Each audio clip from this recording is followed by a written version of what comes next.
This is the side hop test.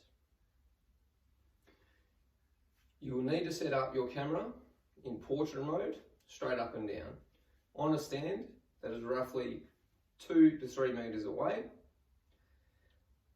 and standing on something so it's slightly facing up.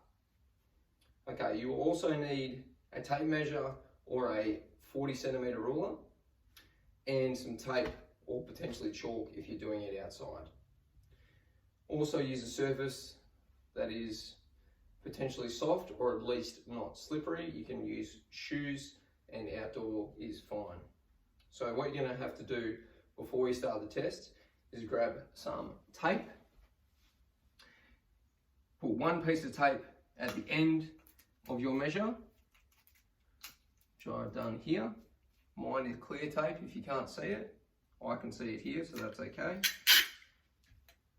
And then I'm going to put some tape at my 40 centimeter mark, which is right here.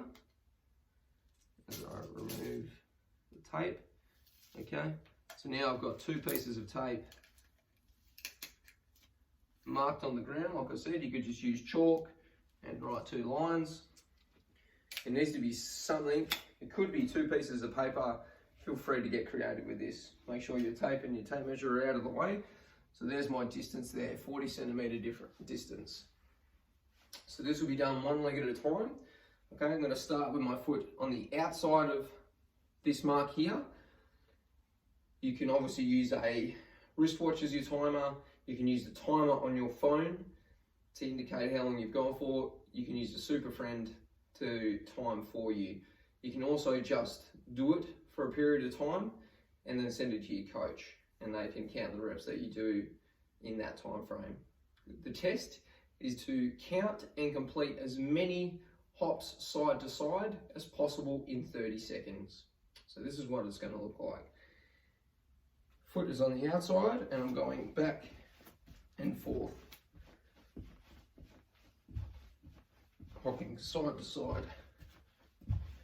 Okay. This is actually a little bit more challenging than what you think. There was a few times there where I actually hit the tape with my foot. These reps would not count.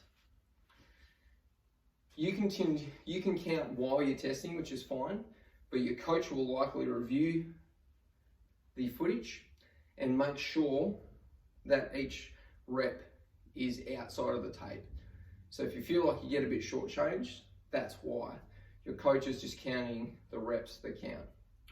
You can do one test on one foot and then stop, and you can rest as long as you want, then complete the other leg.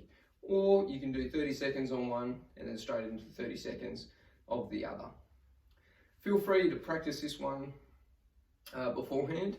Just make sure that you're not going to fatigue so it doesn't affect your actual test. Feel free to record these ones and send it to your coach so they can review, make sure you've got it right, and then you can start your test. As always, if you have any questions, feel free to contact me or your coach for any clarifications. Thanks.